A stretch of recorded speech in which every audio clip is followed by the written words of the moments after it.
Hello everybody, this is Fernando for the latest Cryptids and Monsters video. Alright, let's go ahead and let's start this whole new series with a brand new suggestion.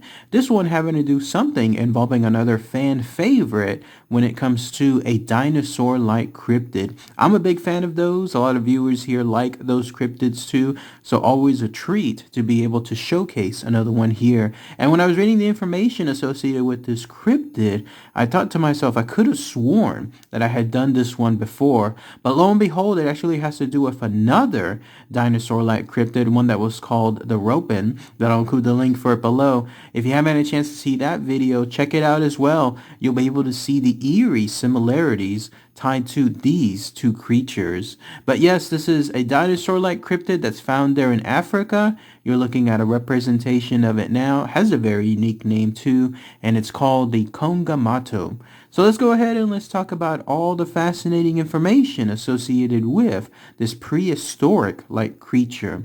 So what is this Kongamato? Well, as I mentioned just a moment ago, it's yet another dinosaur-like cryptid, maybe someone or something that has survived so many years from the dinosaur era.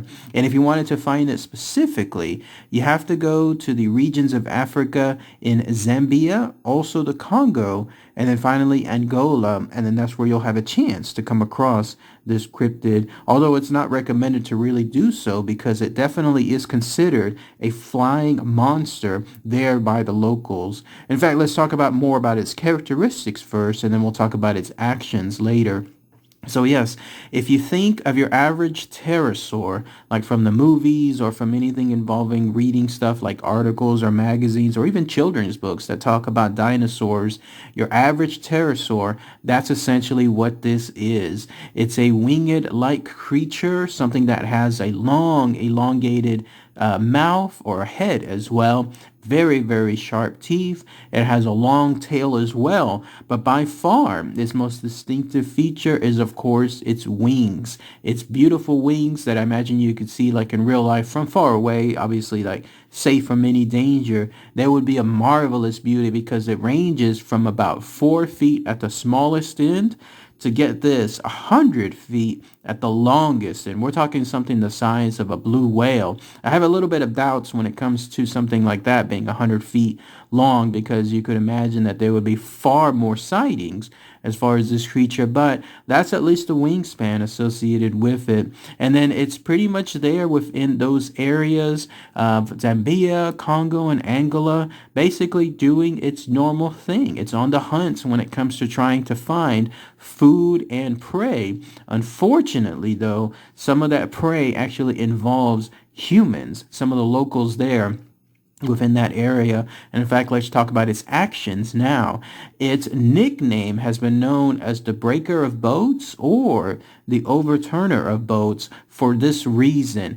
It has wisely realized the best course of action to hunt when it comes to hunting for locals is to attack the canoes that they happen to be on. It realizes that these creatures, this prey, these humans that it hunts, it in turn is the easiest way to get them in a situation where they're almost like fish in a barrel, so to speak. If there's a group of them within a canoe and they're out there in the middle of the river, it'll absolutely dive bomb right into that canoe, cause it to capsize, and then cause these humans to basically run around, like swim around as much as they can, and at that point they become easy prey. Maybe they can hold their breath underwater for a while, but no doubt it realizes that it has to come up at a certain point, that its prey has to come up, and then when that happens, then that's when it just picks it off. And then also when it comes to its rivers, if these humans happen to be right there, right by the river as well, it's been known to attack them within its territory.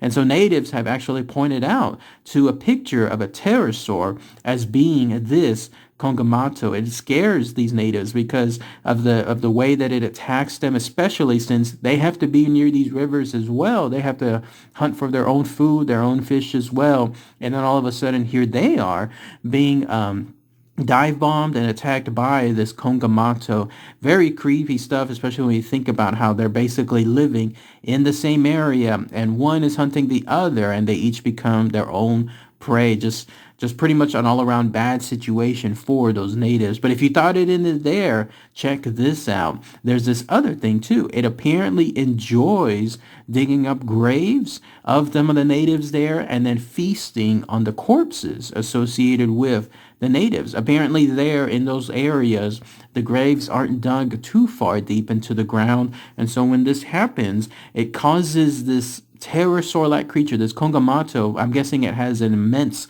sense of smell. It causes it to detect where these corpses are, these freshly buried bodies.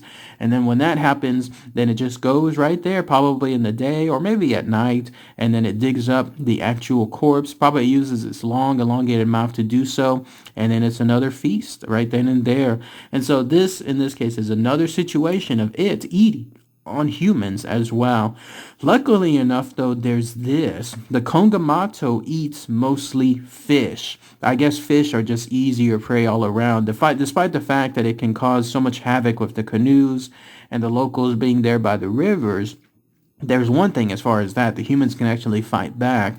But fish, I could just imagine with its excellent eyesight, it would just dive bomb into the river and then cause the fish to just be bombarded, to just be ambushed. And then that's when it has its easy pickings. Or it probably might do it like some of the other birds that are out there with the long legs in the sea or in the rivers. Basically, they'll just stand upright and wait for fish to come across them, but standing stoically still, just 100% still. And then at the last moment before the fish knows it, that's when all of a sudden this giant beak comes down into it, and then that's when it's eaten. It's basically food at that point. But yes, interesting stuff, no, when it comes to all of its actions. On the one hand, it's hunting fish. On the other hand, it's hunting locals on a rarer site, but still enough to cause so much havoc amongst them. And then that's essentially what causes this Kongamato to have an almost respect, but a fear associated to it as well. Another encounter is this. There was a traveler, a guy by the name of Frank Melland, who had cited one of the earliest known reports. I imagine, though, that obviously this thing has been around for far longer than Frank Melland's encounter, but this is at least one of the earliest written reports. He stated this information about this cryptid in a 1932 book that was called In Witch-Bound Africa. And it was at that point that he was able to go into detail about what the locals were stating. I don't know if he necessarily actually saw one of these Kongamato himself. Most likely he didn't, but at least he was able to interview many of the other natives there and then got a good sense about what they were watching and what was attacking them, and then he was able to chronicle it there within his actual book.